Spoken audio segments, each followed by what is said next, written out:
चिदरानी जी के पास गए और कहा आज बहुत बड़े अतिथि आए हैं और भगवान बड़े कृपालु हैं, पर आज इनके स्वागत के लिए हमारे पास एक चना भी नहीं है, कुछ नहीं।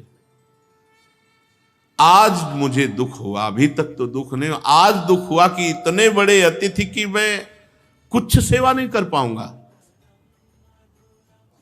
चिदरानी जी ने कहा शोक करने की अभी गुंजाइश नहीं है, मेरे शरीर का एक वस्त्र ऐसा अभी बिक सकता है। तत्काल वस्त्र उतारा और कहा बाजार जाओ। उसको बेचा, जो कुछ मिला उससे अन्न खरीद के लाए, और शायद है कि उस वस्त्र से कई पेट भरने का जैसा व्यवस्था बनी होगी, तो जो दाल चावल एक थाल में लेकर बाहर जो बैठक थी उसमें सीता सहचरी और पीपा जी विराजमान थे। श्रीधर जी मुस्कुराते हुए भगवान, वो हालत ही देख के समझ गए थे, राजा थे पहले, बहुत प्रवीण थे, समझ गए थे कि कितने महान हैं, ऐसे अकिंचन महापुरुष। थोड़ा सा चावल और दाल, सीता सहचरी जी फौरन अंदर गई, ये कहाँ है, भक्तानी जी कहाँ है? तो देखा वो रसोई में ग्रीवा नीचे किए हुए भगवान के चिंतन में अश्रु प्रवाह कर रहे थे। सीता सहचरी जी गई, देखा वो दिगंबर शरीर में वस्त्र ही नहीं एक था, वो बेच लिए। तो उन्होंने कहा कि आप निर्वस्त्र बैठी हैं।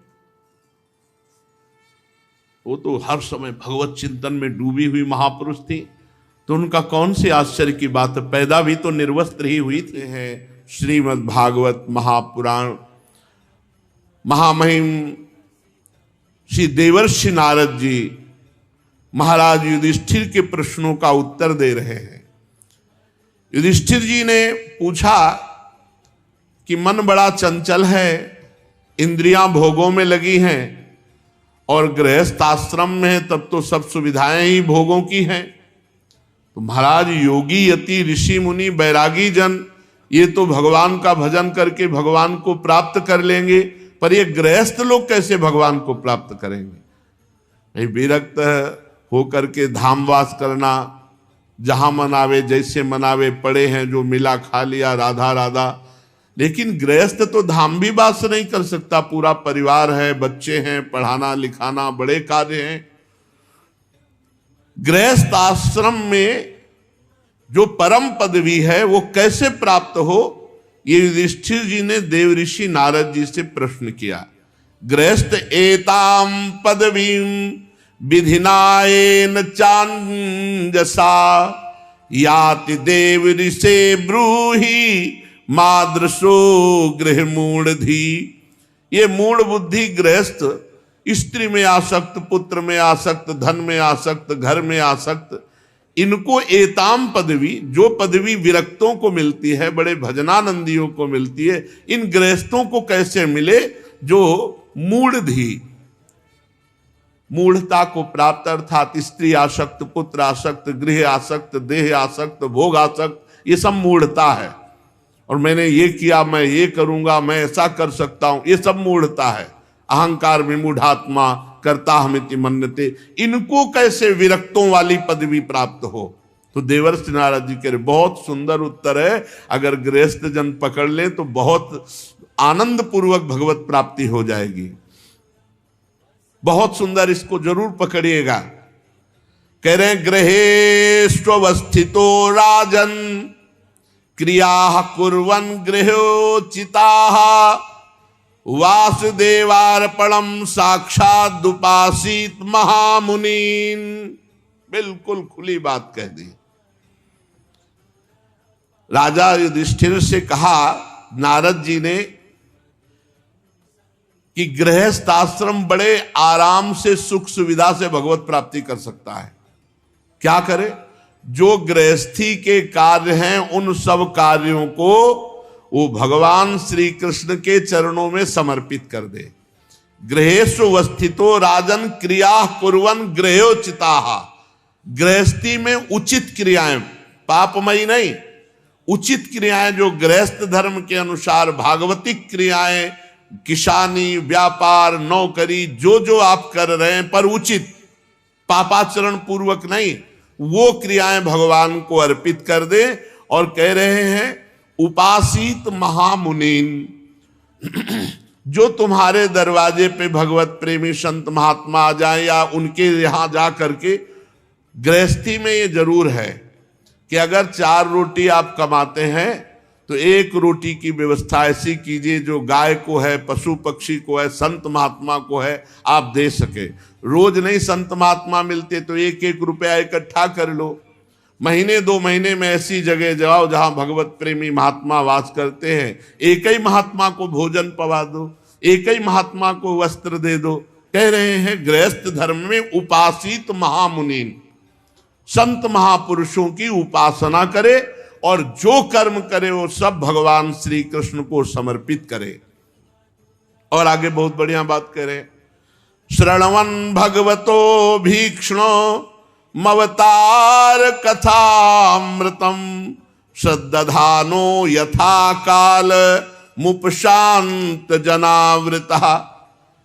महीने 2 महीने में 3 महीने में अवकाश निकालना चाहिए गृहस्थ को और तीर्थयाटन करना चाहिए। जैसे भगवत धाम वृंदावन आ गए, काशी चले गए, हरिद्वार चले, जहां जिसकी भावना है वहां जा करके, इसीलिए कहते चाहे 1 रुपया निकालो, निकाल करके अगर रखोगे तो तुम्हें जाने में सुविधा होगी कि धर्म के लिए हमने 2-4 हजार रुपये निकाल रखे। अवकाश मिलने पर तीर्थों की यात्रा करें और वहां 1-2 दिन वास करें। और श्रवण भगवतो भीक्ष्णम अवतार कथामृतम, भगवान की जहां चर्चा हो रही हो वहां जाकर सुनना चाहिए। संत महात्माओं का नशा होता है भगवान की चर्चा करना। तो जहां तीर्थों में गए तो कहीं ना कहीं भगवत चर्चा हो रही होगी, पूछना चाहिए यहां कहां सत्संग होता है, कहां भगवत चर्चा होती, जाकर वहां सत्संग में बैठो, भगवत चर्चा सुनो। 2 महीने में 3 महीने में किसी न किसी तीर्थ स्थान का 1-2 दिन सेवन करो। और कह रहे सत्संगा क्षण कई संग मात्म जायात्म जादिशु, बड़े ध्यान से सत्संग सुनो। जब आप सत्संग सुनोगे तो आपके अंदर विवेक होगा, जब विवेक होगा तो स्त्री आसक्त, पुत्र आसक्ति, धन आसक्ति, घर आसक्ति ये क्षीण होने लगेगी। शरीर में, स्त्री में, पुत्र में, धन में जो आसक्ति है वो सत्संग से सुने हुए विवेक से धीरे धीरे छूटती जाती है। और एक दिन उसे निश्चय हो जाता है कि ये सब कुछ छूट जाएगा, तो उसके हृदय में लक्ष्य बन जाता है भगवत प्राप्ति। देवर्षि नारद जी ने उपाय बताया, जो भी कर्म करते हो पवित्र कर्म करो, भगवान को समर्पित करो। संत महापुरुषों की सेवा करना गृहस्थ का परम धर्म है। आपके पास बिल्कुल नहीं है, कुछ नहीं है, तो 1 दिन का भोजन छोड़ दीजिए, उपवास कर लीजिए, आप किसी संत को पवा दीजिए। 2-4 महीने में इतना अर्थ एकत्रित कर लीजिए कि आप समीप के तीर्थ स्थान में जा सके और वहां भगवत चर्चा सुने, सत्संग सुने। सत्संग से विवेक उत्पन्न होता है और विवेक से घर परिवार की आसक्ति नष्ट होती है। और आसक्ति क्षीण होने पर यह दृढ़ निश्चय होने लगता है कि सब कुछ छूट जाएगा, तो जीवन का परम लक्ष्य है भगवत प्राप्ति। बुद्धिमान पुरुष को आवश्यकता के अनुसार ही घर और शरीर और परिवार का सेवन करना चाहिए।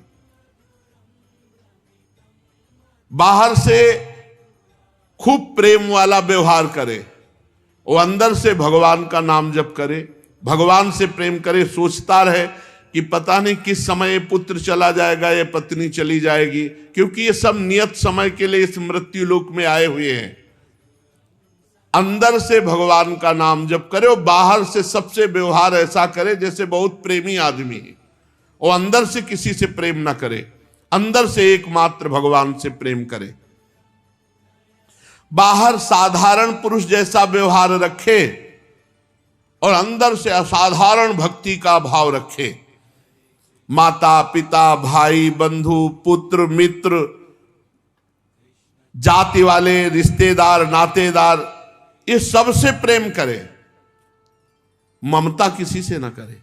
प्रेम भगवत स्वरूप में, सब में भगवान है, इस भाव से प्रेम करे, ममता किसी से न करे। भीतर ममता न रहने दे, ममता का अनुमोदन न करे। बुद्धिमान पुरुष वर्षा आदि के द्वारा होने वाले अन्न आदि से, पृथ्वी से उत्पन्न होने वाले स्वर्ण आदि से, अकस्मात प्राप्त होने वाले द्रव्य आदि से, और सब प्रकार से जो धन वस्तुएं हैं, ये माने कि मेरे भगवान ने मुझे सेवा के लिए दिया है। परिवार की सेवा, संत सेवा, तीर्थ यात्रा, सत्संग श्रवण, प्रारब्ध के अनुसार जो तुम्हें मिला उसी में राजी रहो। अरबपति बनने की चिंता मत करो, नहीं तो परेशान हो जाओगे, अधर्म में रति हो जाएगी और आपका चैन शांति ये सब खो जाएगा। जितना प्रभु ने दिया है उतने में ही हमारा काम चल जाए। जथा लाभ संतोष सदा का हो, सो कछु न चाहोगो। ऐसे गृहस्थ को भगवत प्राप्ति हो जाती है। कैसे गृहस्थ को? जितना दिया है उतने में संतुष्ट है, जो कर्म करता है भगवान को अर्पित करता है, नाम जप करते हुए माता पिता परिवार की सेवा करता है और कुछ अर्थ एकत्रित करता रहता है। 2-4 महीने में तीर्थ यात्रा, धाम यात्रा, सत्संग आदि श्रवण करके भगवान के नाम में जीवन को समर्पित कर दिया, वो भगवत प्राप्त हो जाता है। मनुष्य को विचार करना चाहिए कि उसका अधिकार केवल उतना ही जितना खाता है, जितने पे सो रहा है उतने पे। बहुत बहुत धनी बनने की चिंता न करे। लोग जितना है उस पे संतुष्ट नहीं है, इसीलिए अशांत हैं, चिंतित हैं, इसीलिए अधर्माचरण पापाचरण बन जाता है। जो ये विचार करता है कि मेरे पास सारी वस्तुएं सेवा के लिए हैं, जितना धन दिया, जितनी वस्तुएं हैं वो पर उपकार के लिए है, सेवा के लिए। अपने शरीर की भी सेवा, शरीर संबंधियों की सेवा और अन्य जनों की सेवा, इसी सेवा रूपी परम धर्म से गृहस्थ भगवान को प्राप्त करता है। मनुष्य जब अधिकार से अधिक भोगने की चेष्टा करता है तब पाप कर्म बनता है। हरिन, ऊंट, गधा, बंदर, चूहा, रेंगने वाले सांप, पक्षी, मधुमक्खी, ये जितने जीव हैं इनका कभी अहित ना करे, इनको कभी मारे ना। अरे सांप है, अरे ये है, नहीं। इनका स्वभाव भगवान ने रचा है, ये प्रकृति में उद्दंडता करेंगे। जैसे बंदर है वो अपने तो आप उसको मारिए मत, आप उसको पीड़ा मत पहुंचाइए, हटा दीजिए। ऐसे सांप है, बिच्छू है, छिपकली है, इनको हटा दीजिए। मच्छर है, हटा दीजिए। आप मच्छर वाली जाली लगा कर सो जाइए, लेकिन मारिए मत। शास्त्र आज्ञा करता है कि गृहस्थ धर्म में इन जीवों को मारे नहीं। और प्रायः लोग मारते हैं, अपराध कर देते हैं। पता नहीं कौन जीव कर्म के अनुसार सांप बना है, आप उसे मार दिए तो वो कर्म सहित पाप तुम्हारे ऊपर लगेगा, भोगोगे फिर। ऐसे बहुत जीवों की हत्या लोग करते रहते, देखते ही मार देते हैं। अरे कौन सा महात्मा किस रूप में रह रहा, अपने कर्म का भोग रहा है, आप उसे मार दिए देख करके। तो अपने जीवन में, गृहस्थ आश्रम में ये सब जीव उनके आसपास रहते हैं। अब जैसे खेत में काम कर रहे, सांप निकल आया, बिच्छू निकल आई, बिस्कापर निकल आई, अब खेत में नुकसान पहुंचा रहे, चूहा है, बंदर है, बहुत से ऐसे जीव हैं। तो जो तुम पाप कर्म खेती में हो जाते हैं, जैसे हल जोत रहे हैं, फावड़ा चला रहे हैं, जीव कट जाते हैं, तो ये जो जीव नुकसान करते हैं उससे सारे पाप नष्ट हो जाते हैं। हम हटा दें, किसी जीव को मारे ना, ये सावधानी बता रहे हैं गृहस्थ धर्म के लिए। गृहस्थ मनुष्य को बड़ा कष्ट उठा करके अपने धर्म का पालन करना, परिवार का पोषण करना, उसमें जो नाम जप कर रहा है वो बड़ा सौभाग्यशाली है। गृहस्थ धर्म में बहुत से काम हैं, बहुत सी झंझटें। गृह कारज नाना जंजाला, ते अति दुर्गम शैल विशाला। वो पहाड़ के पहाड़ जैसे चिंताएं हैं। उस समय वो भजन कर रहा है, वो ऐसे समय में भजन कर रहा है कि उसको लाखों चिंताएं हैं, इसीलिए उसका भजन उसे भगवत प्राप्ति करा देता है, भोग भोगते हुए भी। नहीं, भोगों का सेवन करने वाला भगवत प्राप्त नहीं होता, पर गृहस्थ हो जाता है। क्यों? वो साधु सेवा करता है, ऐसे गृह कार्य में लगे होने पर भी तीर्थ याटन करता है, ऐसे गृह कार्य में लगे होने पर भी नाम जप करता है। गृहस्थ को चाहिए कि सबका हिस्सा बांट करके ही स्वयं उपभोग करे। जो घर का मालिक है उसे चाहिए कि सबका भोजन व्यवस्था करके फिर स्वयं भोजन। ऐसा नहीं आप अच्छे अच्छे पदार्थ पा लिए, बच्चों को, रोगी को, बूढ़े जनों को, नौकरों को आप निकृष्ट, ऐसा नहीं। पहले उनको पवाओ और फिर आप अपने लिए व्यवस्था करो। मुखिया मुख सो चाहिए, खान पान सो एक। खान पान एक जैसा होना चाहिए सबके लिए। अगर खान पान में बर्ताव करोगे तो अपराध बन जाएगा। भेदभाव का बर्ताव कि आप तो हलवा पा रहे हो, बूढ़े को बासी रोटी भेज दी, नौकर को बचा हुआ अन्न दे, ऐसे नहीं। नौकर को, बेटे को, बूढ़े को, रोगी को, अतिथि को समान भाव से सेवन करें। वही जो हम पाएंगे वही दूसरों को पवाएंगे। देखो, संतों को पवा रहे थे हरिराम व्यास जी, उनकी पत्नी परोस रही थी, उनके सामने दूध में मलाई गिर गई तो उनको बहुत दुख हुआ कि तुम्हारा शरीर ये पति है इसलिए तुमने इसमें मलाई, यद्यपि वो स्वाभाविक गिरा, उन्होंने त्याग दिया, जाओ आज से सेवा में प्रवेश नहीं तुम्हारा। फिर उन्होंने संतों से जब प्रार्थना की तो कहा सारे आभूषण बेचकर संतों को भोग पवाओ, तब फिर तुम्हारा प्रायश्चित मानेंगे। कुछ लोग अज्ञानी जन हैं कि स्त्री पुत्र में इतने आसक्त हो जाते हैं कि तीर्थ याटन, धर्म कार्य, भजन ये सब भूल जाते हैं। बस कमाओ, भोग भोगो, खाओ पियो, रुपया बैंक बैलेंस, यही जीवन है वो समझते हैं। फिर ऐसे लोगों का जो ज्ञान है वो उनको बहुत दुर्गति में डालता है, बस इतना ही ज्ञान रह जाता है। इसलिए गृहस्थ में बहुत जरूरी है सत्संग, बहुत जरूरी है अध्यात्म, बहुत जरूरी है नाम जप, बहुत जरूरी है भगवान की शरणागति। यहां तक कि उनकी इतनी बुद्धि भ्रष्ट हो जाती है कि वो अपने माँ बाप, इन पूज्य जनों को भी मारते हैं और मार डालते हैं। देवर्षि नारद जी कह रहे हैं, जयहार्थ यदर्थे स्वा प्राणान हन्याद वा पितरम गुरुम तस्याम स्वत्वम स्त्रियाम जयहाद यस्तेन हृजितो जिता। ये अजितेंद्री लोग स्त्री भोग में इतने आसक्त हो जाते हैं कि जैसी सलाह दे बस वैसे ही करना। वो अपने माँ बाप को भी मारते हैं और माँ बाप को मार डालते हैं। देवर्षि नारद जी कह रहे हैं, स्वाप्राणन हन्याद वा पितरम गुरुम, यहां तक कि अपने गुरुजनों को भी वो मार डालते हैं, गुरुजनों को भी वो मारते हैं। गुरु जहर दे दिया, कितनी जगह ऐसे आता है। जो चतुर सुजान हैं वो सबको भगवत भाव से प्यार करते हैं, पर स्त्री पुत्र आदि में ममता नहीं रखते, वही नित्य विजयी भगवान अजित को प्राप्त होते हैं। वो गृहस्थ होते हुए भी भगवान को प्राप्त होते हैं। यह शरीर अंत में गाड़ दिया गया तो कीड़ा बन जाएगा, फेंक दिया गया तो पक्षी आदि खा के विष्ठा बना देंगे, आग लगा दिया गया तो राख की ढेरी हो जाएगा। क्रमिविड भस्म निष्ठांतम क्वेदम तुच्छम कलेवरम, ये तुच्छ शरीर है, इसकी आसक्ति और ऊपर से स्त्री की आसक्ति, ऊपर से पुत्र की ममता, वो ढक करके आत्मज्ञान से रहित होकर के जीव पूरा जीवन नष्ट कर देता है। गृहस्थ को चाहिए कि प्रारब्ध से प्राप्त जो भी वस्तु है, पंचयज्ञ किए बिना अन्न न खाए।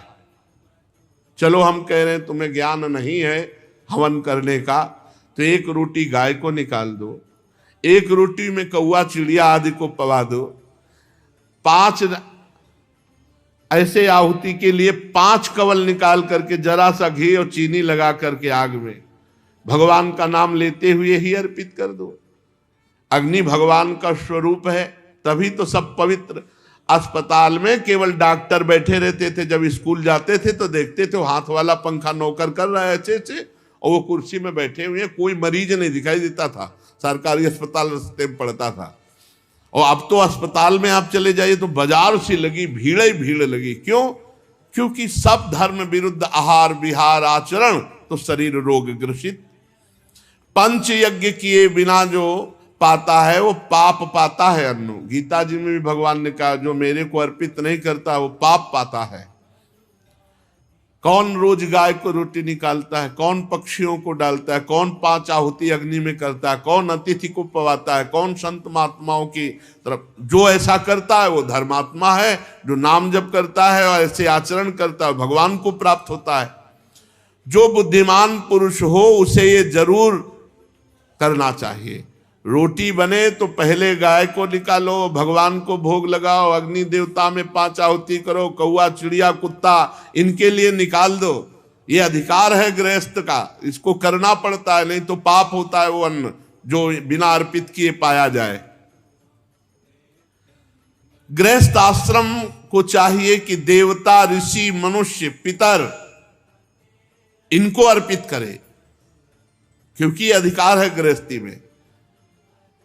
बिना इनका पूजन किए वो आत्म तत्व को कैसे प्राप्त होगा। प्रतिदिन देवताओं का पूजन करे। कोई ऐसा गांव में नहीं था जो जल न चढ़ाता हो सूर्य भगवान को।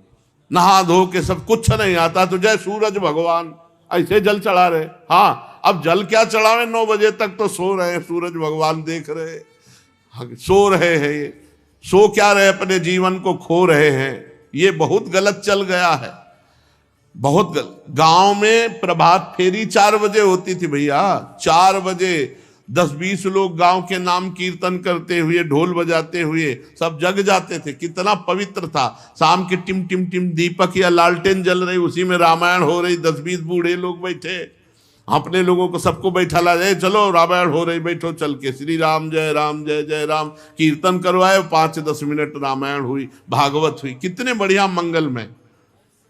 अब तो मोबाइल से फुर्सत नहीं है तो कीर्तन कब करें और कब पाठ करें, मोबाइल में सब कुछ है। देवता महात्मा ऋषिगण और अन्य जीवों की उपासना करना ये गृहस्थ के लिए परम कर्तव्य है।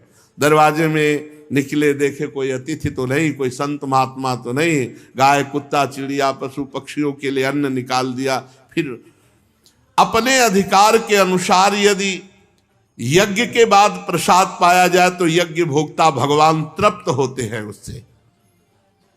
घर में तो पहली रोटी तो गाय के लिए ही बनती ही थी। दूसरी भोग की थाल वो बन करके रखी रहती थी, बाद में पवाई जाती थी। पहले ठाकुर जी को भोग लगेगा, फिर बाद में गाय को जाएगा। फिर उसमें से एक रोटी के टुकड़े करके छप्पर छत में डाल दिए जाते थे कि कौआ चिड़िया, और रोज आ जाते थे। उनका नियम था, अगर लेट हो जाए तो कांव कांव करने लगते थे, क्योंकि वो सब भगवत स्वरूप है। युधिष्ठिर वैसे तो समस्त प्राणी भगवान के ही स्वरूप हैं, परंतु भगवत भक्तों के मुख में, ब्रह्म ऋषियों के मुख में अर्पित किया हुआ जो अन्न है वो साक्षात भगवान पाते हैं, किसी संत महात्मा भगवान के भक्त को। पर अब तो बहुत विचित्र है, संत महात्मा मिलना बहुत कठिन है।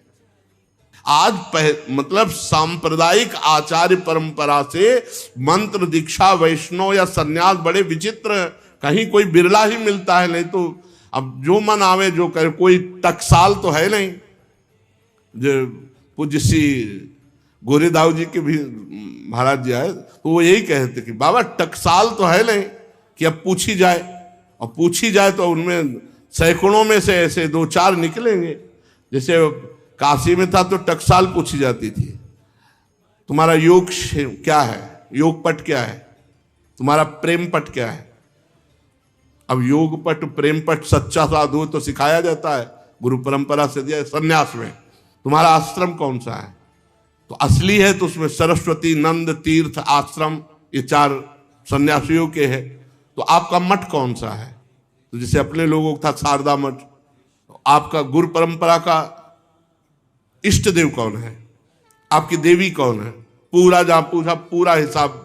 तो किसी के आगे भी संत है, लड़का बच्चा नाती पनाती सब पूरे हैं और संत। हम मानते हैं कि भगवत भक्ति कोई भी कर सकता है, साधुता के लक्षण कोई भी धारण कर सकता है, लेकिन वैराग्य निवृत्ति मार्ग पर छाप नहीं लिख सकते आप। उसके लिए एक मर्यादा है। अब तो कुछ भी नहीं, पैजामा कुर्ता और बहुत बड़ा संत, उसके आगे भी लिखा हुआ संत, और पैजामा कुर्ता है, लड़का बच्चा है, मेहरिया लड़का बच्चा है, सब व्यवस्था है। बड़ी विचित्र भगवान की कलयुग की गति है, कोई भी लिख सकता है। तो ये जो भगवान के हम इसीलिए इसमें बोलना पड़ा कि कह रहे कि यद्यपि भगवान सब में विराजमान, पर जब संतों को पवाओ तो सीधे भगवान पाते हैं।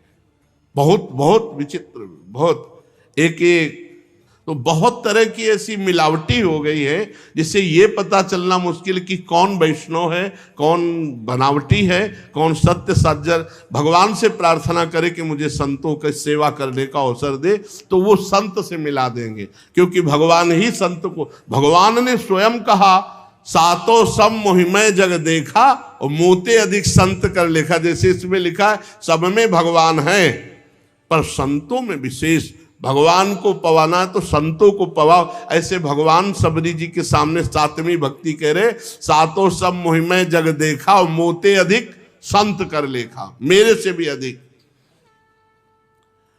तो जैसी संतों को, वैष्णव जनों को, ब्रह्म ऋषियों को पवाने में से भगवान को तृप्ति होती है, वैसी अग्नि में स्वाहा करने से नहीं होती। जब गृहस्थी में श्राद्ध का समय आवे तो जो अपने अनन्य धर्म में है, श्यामा श्याम में, उनको कोई जरूरत नहीं। जो इस अनन्य धर्म में दीक्षित नहीं, उनको श्राद्ध जरूर करना चाहिए अपने पितरों का, जिससे पितरों की तृप्ति होती है, ऐसा शास्त्र आज्ञा करता है। इसके सिवा व्यतिपात, दिन 6, चंद्र ग्रहण, सूर्य ग्रहण, द्वादशी, एकादशी, इनमें गृहस्थ को चाहिए कि संभोग नहीं करना चाहिए। जैसे चंद्र ग्रहण का भूल न करे, नहीं तो भारी अपराध होता है इनमें। चंद्र ग्रहण है, सूर्य ग्रहण है, एकादशी है, द्वादशी है, भगवान की जन्म तिथियां, कृष्ण जन्माष्टमी, राधाष्टमी, रामनवमी, नवदुर्गा, ये जो पवित्र दिन है, इनमें बहुत संयम से रहना चाहिए गृहस्थ धर्म में। कार्तिक नवमी, अक्षय नवमी, अक्षय तृतीया, ये जो पवित्र तिथियां हैं, पवित्र, इनमें बड़ा पाप होता है अपनी पत्नी से भी सहवास करने पर। माघ शुक्ला सप्तमी, इनमें भी अमावस्या, पूर्णिमा है। उत्तर भाद्रपदा के योग में बहुत कम समय, और संध्या के समय, मध्याह्न दोपहर के समय, दिन में, ये सब निषेध है। इन अवसरों पर पूरी शक्ति लगा करके व्रत रहे, नियम से रहे, संयम से रहे, भजन बढ़ावे गृहस्थी धर्म में, तो उसे अक्षय फल की प्राप्ति होती है। ये जैसे गलत समय में गर्भाधान हो जाए तो फिर बहुत दुष्ट बालक पैदा होते जो पूरे जीवन भर क्लेश देते रहे, या फिर अंग भंग पैदा होंगे, जैसे चंद्र ग्रहण, सूर्य ग्रहण के ऐसे पवित्र समय में जो अनजाने हैं, अज्ञानी हैं, जिनको ज्ञान नहीं है, ऐसा गलती कर बैठते हैं।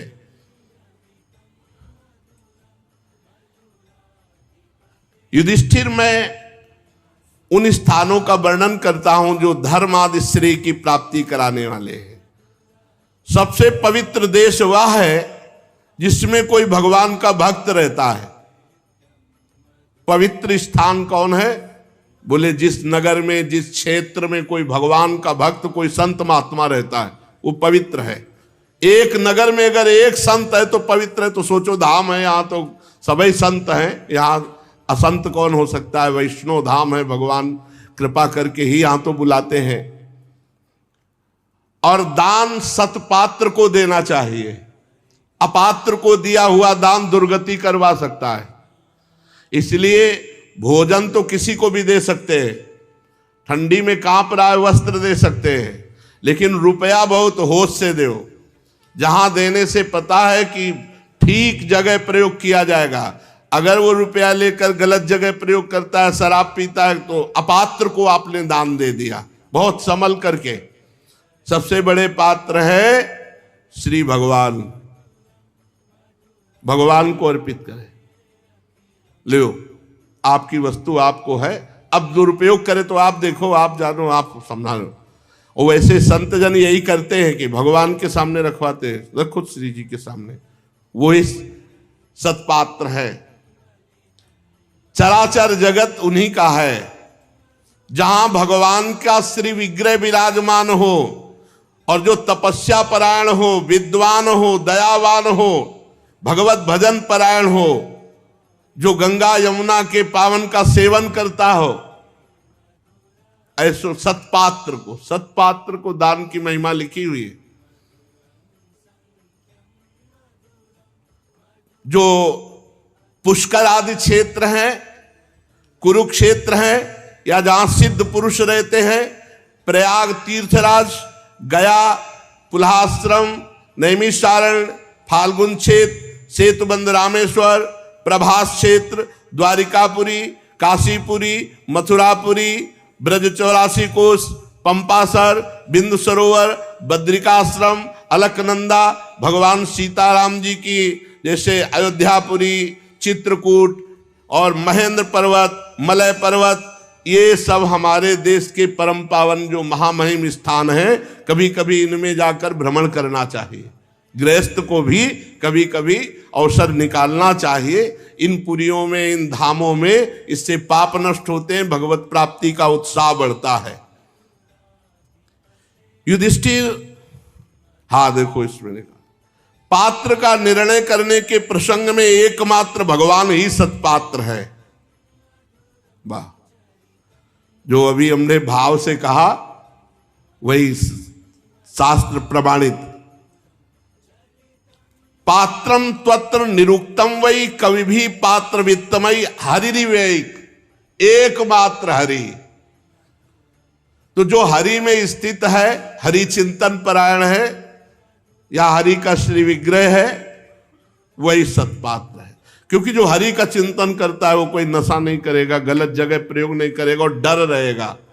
ऐसा नहीं कि तुम्हें धन मिल गया तो तुम्हारा हो गया, नहीं, सिर्फ मुनीम हो तुम, सही जगह खर्चा करो, नहीं तो तुम नरक जाओगे। सही जगह, अर्थ ये गृहस्थों का अर्थ ऐसा नहीं कि ले लिया तो बस हो गया, नहीं, दुर्गति हो जाएगी। जिस हेतु से मिला है उसी हेतु में खर्चा होना चाहिए, नहीं मत लो। देखो ना, अभी तुम्हारे यज्ञ की बात है, देवता, ऋषि, सिद्ध, सनकादि सबके रहने पर भगवान श्री कृष्ण को ही पात्र समझा गया अग्र पूजा का। असंख्य जीवों से भरपूर इस ब्रह्मांड रूप महावृक्ष के एकमात्र मूल हैं भगवान श्री कृष्ण। इसलिए संपूर्ण पूजा, संपूर्ण दान इन्हीं को करना चाहिए। अब इसका भाव समझिए। अब हम जिसको दें उसे भगवान श्री कृष्ण का भाव रख करके दें कि भगवान इसमें विराजमान, उन्हीं को दे रहे हैं। इससे बहुत बड़ा लाभ, अनंत गुना दान का लाभ मिलता है। सबके शरीर रूपी पुर में प्रभु विराजमान, इसीलिए उनको पुरुष कहा गया। पशु पक्षी शरीर आदि की अपेक्षा मनुष्य श्रेष्ठ है। मनुष्यों में वो श्रेष्ठ है जो तपस्या परायण है, जो भजन परायण है। तो जो तपस्वी है, भजनानंदी है, भगवान के भक्त है, ये सत्पात्र हैं, इनको दान करना चाहिए। युधिष्ठिर, भगवान की जो प्रतिमा है, श्री विग्रह है, ये भगवान का अवतार है, अर्चा अवतार। इसमें जरूर सेवा भावना होनी चाहिए। हरेर अर्चा क्रियायै कवि भी कृताहा। बड़े बड़े ज्ञानी जन, विद्वान जन कहते हैं जो हरि अर्चा करता है, जैसे पुत्र होता है ना, तो होता है कि बुढ़ापे की लकड़ी कभी काम आएगा। ऐसे ही हमारे अर्चा विग्रह भगवान, जिसके कोई नहीं है और भगवान की सेवा करता, तो अंत समय भगवान कोई न कोई रूप लेकर आते हैं, उसकी सेवा करते हैं और भगवत प्राप्ति कराते हैं। अर्चा विग्रह जरूर रखना चाहिए, ठाकुर सेवा जरूर रखनी चाहिए, जरूर ठाकुर सेवा जरूर होनी चाहिए, सबके पास होनी चाहिए। हमारा जीवन जब तक है तब तक हम करेंगे, नहीं तो हम पड़े पड़े केवल आपको देखेंगे। अब आप करो, अब आप करो। आप सब सामर्थ्यशाली हो, अब मैं आपकी सेवा करने योग्य नहीं हूं, तो अब आप देखो। पक्का देखते हैं, हमने देखा है, पक्का देखते हैं। युधिष्ठिर जो भगवान के श्री विग्रह की सेवा अर्चा करता है, तो भगवान बड़ी बड़ी तपस्या, विद्या और गुणों से जैसे नहीं रिझते, वैसे सेवा से रिझते हैं। बहुत सुंदर। भगवान कभी मांग नहीं करते। तुम्हारे पास जो है, जैसे धन्ना जी एक बाजरे की सूखी रोटी केवल रखते थे, वही था ही घर में, वही ठाकुर जी पाकर उनके साथ खेलते थे। आपके पास जो सेवा है, ठाकुर सेवा, जो आपके पास है, जितनी सामर्थ्य है, भावपूर्वक। वो जब जगते हैं तो लगता है जग गए, और जब सोते हैं तो दिखाई देता है सो रहे हैं। पक्का पक्का। और पूरे दिमाग को अपने कब्जे करके बात करते हैं, दिमाग को कब्जे में कर लेते हैं। मुझे ये पहनना है, मुझे ये ओढ़ना है, मुझे ऐसा, मुझे ऐसा। और कैसे सब बातें थोड़ी बताई जाती है। ये प्रतिमा नहीं है। आपके घर में जो ठाकुर हैं, अगर उनको प्रतिमा मानोगे तो प्रतिमा ही होगा। अब जैसे ऐसे भोग दिखा दिया, ऐसे भोग तुम्हें दिखा दिया जाए, थाली ले जाया जाए तो कैसा लगेगा? कैसा लगेगा तुम्हें? अपमान नहीं लगेगा कि ढंग से देख ले भी लेती और दिखा के चल दिए? ऐसे थाली रखे और उठा के चल दिए, ऐसे नहीं। कवल कवल पवाओ, फिर वो आपसे बात करने लगेंगे। जीवन का परम लाभ आपको हम बता रहे। ऐसे खेलते हैं कि वो सब बातें नहीं कही जा सकती, इसलिए अब आपसे कहते सेवा जरूर विराजमान करो, इनको दुलार करो, इनको जगाओ, इनको शयन करवाओ, इनको भोग लगाओ, इनकी आरती करो, इनको गले से लगाओ, इनसे बातें करो, इनसे खेलो, इनको डांटो, इनसे हंसो। यही इन्हीं से करो। देखो आपके, देखो ना कैसे, तुम्हें कैसे बताए, खुद आते हैं अपने आप, कैसे कैसे लीलाएं करते हैं कि बस यही रह जाता है, नाथ आपकी शरण में हूं, प्रभु आपकी शरण में हूं। कैसे, अरे आपको कैसे बताए, रात में बैठ जाओ, रोते रहो उनकी झांकी देख करके, कैसे वो सो रहे लाडले। जिंदगी में कभी ये सब तो देखने को नहीं मिला ना। तो ऐसा दुलार आता है कि जैसे माँ को अपने बच्चे पे दुलार नहीं आता, ऐसे दुलार आता है जब आप अपने श्री ठाकुर जी को दुलार करते हैं, ठाकुर जी को। हाँ, जीवन का यही लाभ कि आप एकांत में बैठे सोच रहे हैं कि आज ठाकुर को क्या पहना है, आज क्या पवाए। आपको सच्ची कहते हैं, ये वृंदावन धाम है, ये केवल प्यार दुलार से हमारे ठाकुर जी रिझते हैं। प्यार दुलार, यहाँ बड़े बड़े तपस्वियों का जहाँ प्रवेश नहीं है, वहाँ जरा सा आप प्यार दुलार, पत्रम पुष्पम फलम तोयम, जरा सा कितना सुख मिलता है जब एक गिलास में मलाईदार बढ़िया दूध केसर पड़ा हुआ और आप उनके मुख में लगा रहे और भाव कर रहे हैं, हमारी प्रिया जो, हमारे लाल जो दूध पी रहे हैं। और फिर आप गोद में लेकर एक एक को शयन करा रहे, फिर चरण चाप रहे, फिर आप उठा रहे हैं। और रात्रि में कई बार उठकर जब देख रहे हैं कि अपने लाडले कैसे शयन कर, अरे ये बातों वाली उपासना नहीं है, इसमें चित्त जोड़ने वाली उपासना। प्रेम सहित हुलसात सेवा श्यामा श्याम की जय मनी भात, दिन दिन प्रति अनु। कभी अपने ठाकुर को ऐसे छाती से लगाओ, ऐसे छाती से लगाओ, फिर देखो आपके दिल में कैसा होता है। और उनको फिर शयन कराओ और फिर उनके चरण चापो और फिर दुलार करते हुए पद सुनाते हुए शयन करो। लड़े तीजू के नयनन नींद घुरी, श्यामा जू के नयनन। बहुत धीरे धीरे चीख चीख के ले, क्योंकि शयन कर ले जा रहे। हाँ, आलस बस जो बन बस मद बस पी के अंश ढुरी, लड़े तीजू के नयनन। या नागरी निकुंजन किसलय दल रचित सैन, कोक कला कुशल कुंवरी अति उदाररी। अब जब उठा रहे हैं, हमारे लाडले कैसे बड़े भाव से उठा रहे हैं, भोग लगा रहे। अब जैसे सत्संग सुनने आना है और आपके ठाकुर शयन कर रहे हैं, फौरन उठाओ, कुछ पवाओ, दूध फिर शयन कर जाओ। 8 बजे आएंगे, 9 बजे आएंगे, फिर हम आपसे मिलेंगे। फिर उनको उठाओ, फिर स्नान कराओ। हमको पीड़ा होनी चाहिए कि रात्रि के 7 बजे से सुबह 8 बजे तक कुछ भोग ही नहीं लगाया।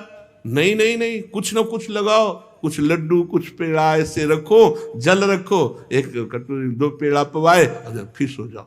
सो जाओ, अब हम सत्संग सुन के आएंगे, तब आपको स्नान कराएंगे, तब फिर भोग। ऐसे प्यार से यहां कह रहे हैं कि अन्य युगों में जैसे त्रेता युग आदि है, उनमें खूब भजन की, ध्यान की प्रधानता थी। अब इस समय सेवा की प्रधानता, नाम जप करते, बहुत जल्दी ठाकुर जी जाते सेवा से, बहुत जल्द। और ये मत समझो कि आपकी सेवा स्वीकृत हो रही कि नहीं, कि हमने जल पिलाया, ठाकुर जी ने तो पिया नहीं, हमने भोग लगाया, ठाकुर, पूरा का पूरा वो पाते हैं, पूरा का पूरा। तो अपने जो ठाकुर हैं ऐसे ही आप भाव से करो, यही आपको ले जाएंगे और इन्हीं के साथ रहना है। ये विग्रह रूप जो है ना, करो सेवा थोड़े दिन, फिर देखो ये कितने सुंदर है, इनका जो रूप प्रकाशित होता है ना, पूछो मत। बस हम तो इतना आपसे कहते हैं, भगवान की शरण में रहो, खूब नाम जप करो और रात दिन इनके सेवक बन के रहो। गृहस्थ हो चाहे विरक्त, सेवक बन करके रहो, बस इसी से उद्धार कर देंगे। नहीं तो दैवी हिंसा गुणमयी मम माया दुरत्या। प्रसंग चल रहा है, देवर्षि नारद जी से महाराज युधिष्ठिर जी ने प्रश्न किया था कि गृहस्थ धर्म में बहुत नाना प्रकार के जंजाल हैं, कैसे भगवत प्राप्ति हो। विरक्त धर्म तो सहज है, क्यों वैराग्य लेकर एकांत सेवन, कोई चिंता नहीं, कोई जिम्मेवारी नहीं, कोई काम नहीं बाहरी संसारी। गृहस्थ को तो नाना प्रकार के कार्य हैं, वो नाना प्रकार के कार्य करते हुए विरक्त को जो परम पद प्राप्त होता है, उस परम पद को कैसे प्राप्त करें। तो आपने कल सुना, पर पुनः सारांश में बता देते हैं कि जो भी कर्म किया जाए वो श्री भगवान को अर्पित किया जाए। कुछ ऐसी तिथियां कल बताई गई थी जिनमें स्त्री सहवास निषेध है, अपनी स्त्री से भी सहवास करने पर महान पाप लगता है। आए हुए अतिथि का सेवन, संत महात्माओं का सेवन, कल वर्णन हुआ था कि भगवान यज्ञ में जितना तृप्त नहीं होते, उतना साधु वैष्णव ब्रह्म ऋषियों के मुख से पवाने पर भगवान बहुत प्रसन्न होते। जब उनके मुख में अन्न जाता है तो भगवान तृप्त होते हैं। तो गृहस्थ धर्म में साधु महात्माओं का सेवन, अतिथि सेवन, जो भी कर्म भगवान को अर्पित किया जाए और धर्म पूर्वक धन कमाया जाए। अधर्म पूर्वक धन कमाकर अपने परिवार का पोषण करने वाला नरक को प्राप्त होता है। धर्म पूर्वक धन कमाकर अपने परिवार का पोषण करते हुए वो सारे कर्म भगवान को अर्पित करके नाम जप करते हुए वो भगवान को प्राप्त होता है। अब वर्णन करते हैं मोक्ष धर्म, मोक्ष की प्राप्ति, आवागमन चक्र से मुक्त हो जाना कैसे होता है। देवर्षि नारद जी ने कहा, किसी किसी की निष्ठा कर्मयोग में होती है, वो कर्मयोग से मोक्ष को प्राप्त होता है। हर कर्म दूसरे के हित के लिए करना, निष्काम कर्म, कोई भी स्वार्थ ना रखना, अपने पास शरीर